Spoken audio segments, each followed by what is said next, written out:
The Hitchhiker's Guide to the Old Ones is a wholly remarkable book, perhaps the most remarkable, certainly the most successful ever to come out of the great publishing corporation of Miskatonic.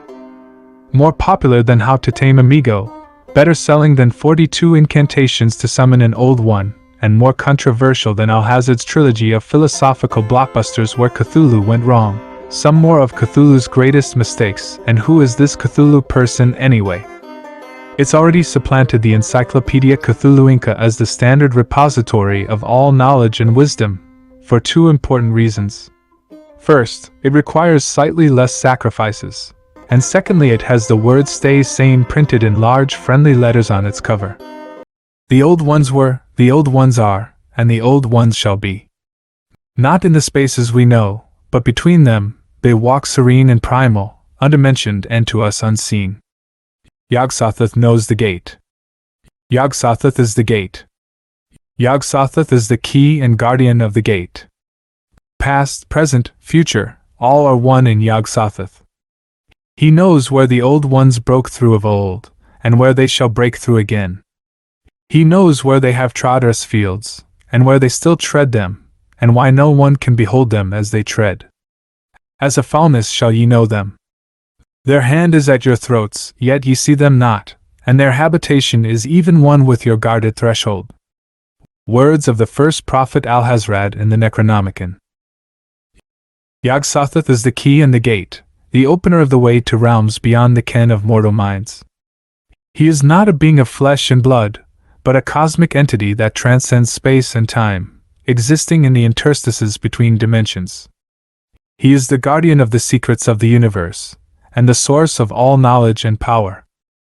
He is also the father of abominations, spawning horrors that defy description and sanity.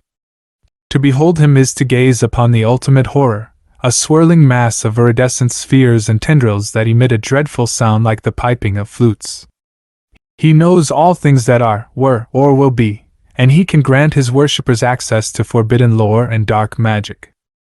But he demands a terrible price for his favors, for he is hungry for the souls of men, and he will devour them without mercy. He is not a being of flesh and blood, but a cosmic entity that transcends space and time, existing in the interstices between dimensions. He is also a manifestation of the dimension of time, or even the dark tapestry, the realm of the outer gods. He has no fixed appearance, but he sometimes manifests as a mass of glowing orbs or a mass of black tentacles.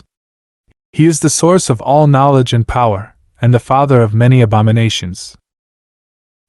He was born from the nameless mist, one of the offspring of Azathoth alongside the darkness and Nyarlathotep.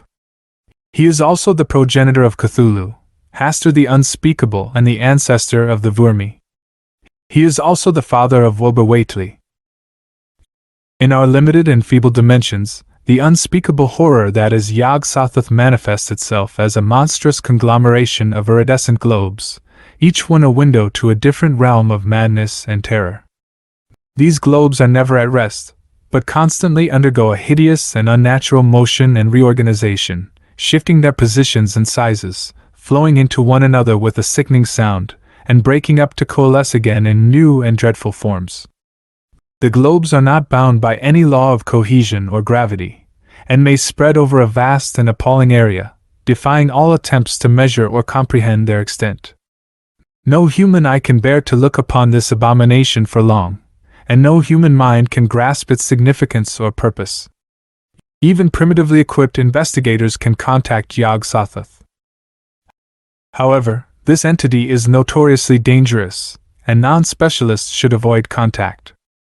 Prolonged or indeterminate contact with Yog-Sothoth has been demonstrated to be deleterious to the local continuum. Touch in Yog-Sothoth as substance is to be avoided. Blisters, desiccated tissue, and exposed bones typically result from such contact. Yog-Sothoth is one of the cryptic old ones, whose contact with humanity has fortunately been minimal of late. It is unknown whether Yog-Sothoth is a representative example of those beings. Unfortunately, scant data suggests that contact with any old one is most inadvisable. Yog-Sothoth primarily inhabits an interstitial zone between various dimensions and planes, rendering it contentious with all time and space. Yog-Sothoth can be encountered anywhere in this universe. Even in ancient texts, Yog-Sothoth is the opener of the way and the provider of strange wisdom. This attribute was confirmed by Hutchinson. Most hard metaphysicians still routinely turn to Yog-Sothoth as the key intermediary for reconnaissance and exploration of otherwise inaccessible interstellar bodies and dimensions. Our knowledge of Yog-Sothoth and the other Old Ones is at present so minimal that printed speculation concerning origin, powers, rank, or significance would be disinformation. He is an unfathomably powerful deity and one of the most powerful of the outer gods, a race of ancient deities who wield great power, size, and intelligence, as well as the largest and most intelligent, dwarfing the famous Cthulhu in the same scale that Cthulhu dwarfs humanity, and is a truly cosmic menace that is beyond mortal comprehension. Yog-Sothoth is the embodiment of all of time and space across an essentially infinite number of space-time continuums. For all intents and purposes, he is connected to the multiverse. He is the grandfather of Cthulhu and the grandson of Azathoth. Like many Lovecraftian deities, Yog-Sothoth has a number of avatars and even followers by which to expand his influence. It is an entity of vast knowledge and power, and those who treat with it may learn much. Any who do so must be wary. However, as with many of the creatures of the beyond, the mere sight of Yog-Sothoth's full form is sufficient to drive the mortal mind over the edge of insanity. Some witches and other practitioners of magic use the name Yog-Sothoth in their incantations, usually for the purpose of necromancy. This is a dangerous task, since the Yog-Sothoth's incomprehensible power and nature can turn any man insane. The deity is also known to contact humans, giving them magical powers, usually for the goal of spreading his influence, and eventually releasing him. Some notable humans who worship Yog-Sothoth are Abdul el-Hazard, a sorcerer from 8th century Damascus, who wrote the Necronomicon, a book filled with knowledge of the great Old Ones. Joseph Curwen, a sorcerer from 17th century Massachusetts, who managed to get magical powers from the deity for his necromancy and life extension. The cult of Yog-Sothoth is not an organized religion. Worshippers of Yog-Sothoth tend to be isolated and often insane arcane spellcasters, such as alchemists, sorcerers, and wizards, searching for hidden eldritch secrets, and hoping that Yog-Sothoth will reveal these mysteries to them in exchange for their worship. Other common worshippers are cults composed almost exclusively of witches. They believe that Yog-Sothoth will grant them great power, and that his increasing intrusions are a sign that he is taking an active interest in Golarion. All are prone to bicker and fight among each other as much as they fight with others. Yog-Sothoth's followers believe that he is preparing for the awakening of the great Old Ones on various planets, whose inhabitants will be wiped out to make way for the true masters. Cultists often call upon him to bless pregnant women, leading to the birth of children and spawn of Yog-Sothoth that shall prepare the world for when the stars are right and the great Old Ones rule again. Some others worship Yog-Sothoth as a deity of time and space, and have called upon him in order to learn about or travel to distant places or times. They describe him as a non-evil guardian of the secrets of the cosmos' true nature who reveals them to those who ask, yet the very act of interacting with Yog-Sothoth is dangerous to one's life and sanity. Ultimately, Yog-Sothoth cares little for mortal worship, as he has no real need of it except for one purpose: worshippers who will either directly summon him into our realm of existence themselves, or who will mate with him to produce a spawn of Yog-Sothoth or child of Yog-Sothoth who will summon its progenitor instead.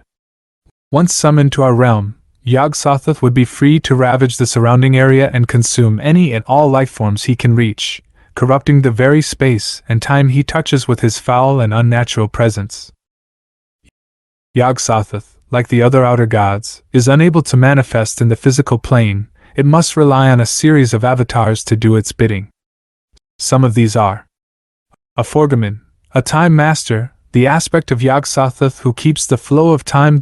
He was revered by many cultures past, present, and future as the god of time because of his preternatural ability to manipulate time and space. Little is known of this being's appearance because he only reveals himself to those who have angered him. However, it is known that he is accompanied by a blinding light. He is the mortal enemy of Yog-Sothoth, Amrat-Tol, an amiable avatar who guards the gate of truth. Known as the most ancient and prolonged of life, he presides over the timeless halls beyond the gate of the Silver Key and the strange, near-omnipotent ancient ones that dwell there. He is described as the silhouette of a man behind a strange, shimmering veil. He is one of very few apparently benign Lovecraftian great old ones who does not cause insanity in those who view him and is one of Yog-Sothoth's more benevolent avatars. Yog-Sothoth, also known as Sothoth, a fake guardian angel that became the partner and host for Abigail Williams. The Eater of Souls, an avatar of Yog-Sothoth worshipped by the Loiger, this facet is believed to devour some kind of life force from living beings, a substance that the Loiger needed for an unstated purpose. Yog-Sothoth is among the most powerful beings in existence, capable of rivaling Kalar and Kronos, with its power being almost equal to that of its creator. It is a limitless cosmic being that is connected with all of space and time yet is locked away from mainstream reality. This monstrous deity sees all and knows all and can impart knowledge to anyone foolish enough to seek its favor, which often required human sacrifice or worse and would ultimately bring calamity and ruin to the would-be follower. The entity is so powerful that merely seeing it or learning too much about its existence would drive one insane and create disaster. He is considered to be absolutely boundless from the perspectives of almost all beings, but is in truth implicitly restricted by Yog-Sothoth. Regardless, Yog-Sothoth is considered to be of equal importance to Yog-Sothoth, as numerous individuals seek to release him in order to unleash the old ones from their prison. He is nigh omnipotent. As one of the strongest of the outer gods, Yog-Sothoth possesses unimaginable power that rivals both Yog-Sothoth and Nyarlathotep, allowing him to do almost anything and everything. This allows him to wield supreme power capable of even annihilating some of the Arkuthas and Primordials nigh effortlessly. Nigh invulnerable, being one of the most powerful out of outer gods, Yog-Sothoth is, by all technicalities, practically indestructible. He is omniscient, likely due to his position. Yog-Sothoth sees all, knows all, and is all, and possesses the vast sapience that not even his grandfather can lay claim to due to his damaged mind. Every being that possesses intelligence is considered a mere facet of Yog-Sothoth, from a mere human to the most complex outer god. He has also shown to be able to bestow this omniscience to those he deems worthy, such as Randolph Carter. Yog-Sothoth is himself all of the space-time continuum, and is omnipresent despite being locked away. Yog-Sothoth is omnilock and not bound by the regular space-time of the lower worlds, existing beyond it, meaning that it is completely locked away from the current mainstream reality and among other realities, with it being its own reality that inhabits an existence which is not connected to any of the branches of creation. As one of the most powerful outer gods, an avatar of Yog-Sothoth is immortal and is unable to be killed by any means. Only Yog-Sothoth himself can ultimately destroy him by absorbing him to become his ultimate self. Meta-space-time manipulation is one of Yog-Sothoth's abilities.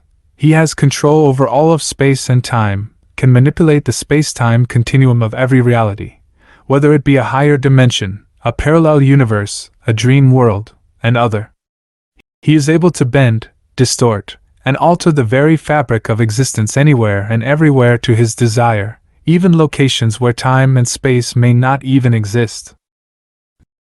This includes the boundaries that separate the differing worlds and planes from one another, which can be utilized to reach cosmic endeavors, such as combining timelines, merging worlds and locations, even switching or replacing things between dimensions. In essence, the user is able to exploit anything within the confines of the multiverse or even the megaverse for their benefit. Yog-Sothoth can manipulate time of any and all realities, dimensions and universes, whether they are physical locations, such as higher dimensions, heaven or hell, or metaphysical locations such as the dream world. He can create temporal effects that can even affect incorporeal and metaphysical life forms who are normally at an alternate plane of existence, such as dream sprites, ghosts, and deities. Yog-Sothoth's name was first mentioned in Lovecraft's novella The Case of Charles Dexter Ward, written 1927, first published 1941. In The Case of Charles Dexter Ward, his name is part of an incantation that could revive the dead, and with some of the syllables reversed, slay the creature raised.